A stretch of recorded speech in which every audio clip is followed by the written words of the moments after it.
Thank you. Ngayon, sa Bureau of Treasury, ano po ang ibig sabihin ng public fund?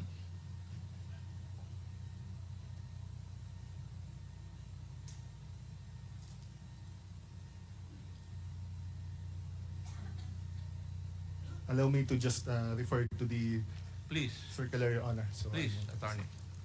Okay. Yes, Your Honor. I will quote item Q of the definition of terms under Treasury Circular 2-2019 as amended. Public funds shall refer to funds or public monies under the possession, custody, or control of an accountable officer by virtue of his or her official position or designation, which include public monies of every sort and other financial resources such as cash, instruments, representing or convertible to money, receivables, and the like pertaining to the government agency, Your Honor.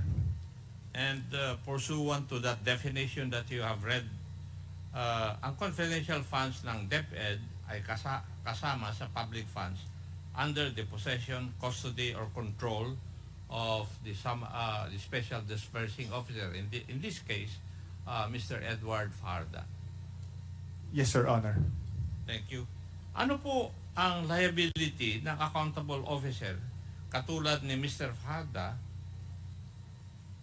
sa ganitong sitwasyon?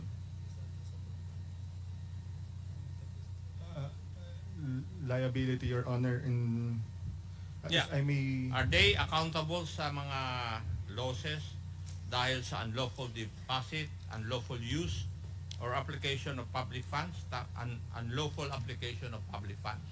Sila po ang accountable? Yes, Your Honor. If there is unlawful disbursement, considering that the Administrative Code of 1987 states that every accountable officer shall be personally liable for the funds or property in his or her possession, Your Honor. Liable din sila kahit attributable ang loss sa kanilang negligence sa paghawak po ng mga pondong ito. Yes, Your Honor. Thank you. Now, Mr. Farda, having listened to the explanation of the representative of the Bureau of Treasury, are you aware of the magnitude of your accountability as Special Disbursing Officer? Yes, Your Honor. Thank you. Let me confirm. Salary grade 17 po kayo, tama po ba? Yes, Your Honor. And correct po ba yung aking record na ang inyong monthly salary ay around 35,000 to 40,000? Mali po ba yun?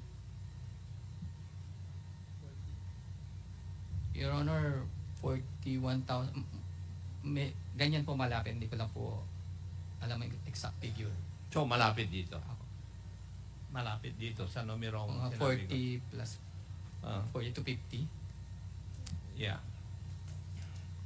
Kanina, napag-usapan natin with the Bureau of Treasury ang fidelity bond at ang purpose nito.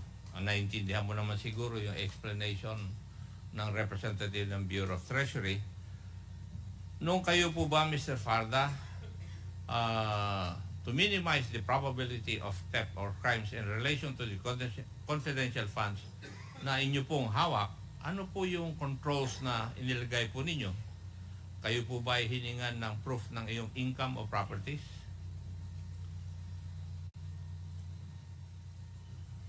Your Honor, ang tanong po niyo po ba yung as SDO, as an SDO?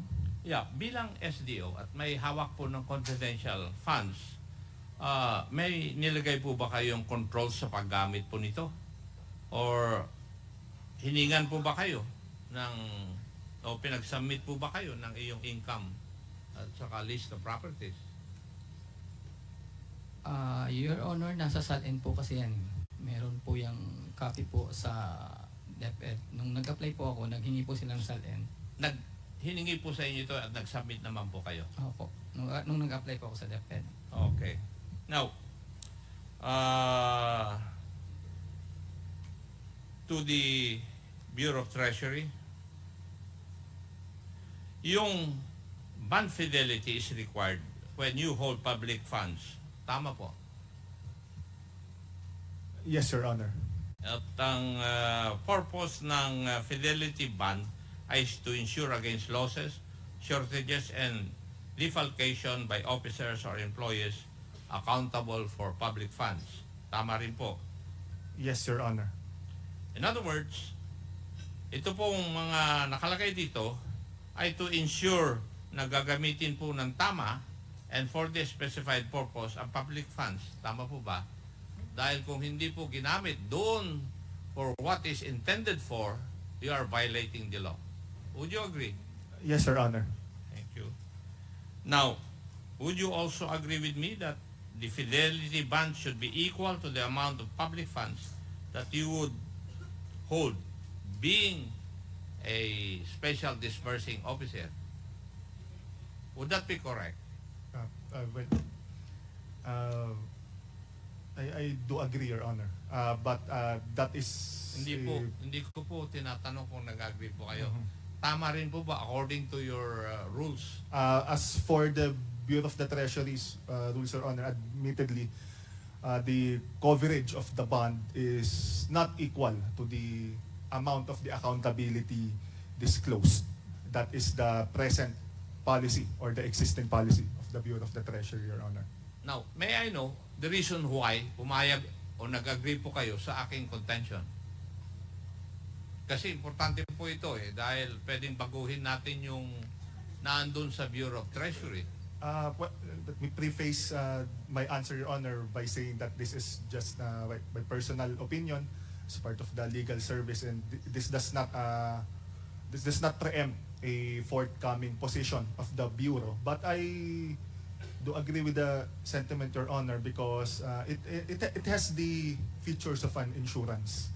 So therefore, in order for it to fully insure, you could say the fidelity losses should be reimbursed by said insurance. But then again, Your Honor, that is just my personal opinion, and this does not preempt any forthcoming official position of the Bureau, because really the reason why there is a minimization or limit on the bond coverage is to reduce moral hazards, Your Honor, and the fact that there are fiscal implications because presently the Fidelity Fund are with the Bureau of the Treasury, so to reimburse it fully would have fiscal implications, Your Honor. Kasi, would you agree also na kung sobra naman ang liit ng bond, then wala na pong incentive to use the trusted public fund properly? Will you also agree with that, Attorney? I would agree with that, Your Honor. Thank you. Si Mr. Farda ay pinayagan maghawak ng up to 50 million o ang kanyang approved amount of bond. Based on this data, the approved amount of bond is 4 million while the bond premium is 60,000. Tama rin po ba yun sa inyong mga rules and regulations? While I do not have the records, actually, Your Honor, because that belongs to the National Capital Regional Office, and the invitation was belatedly sent. But if we would refer to the schedule of premium rates, accountability, and bond coverage, if I may ask again, Your Honor, the accountability is for how much, Your Honor? 50 million. 50 million. That is the approved amount of bond. 50 million, Your Honor, for the bond, Your Honor.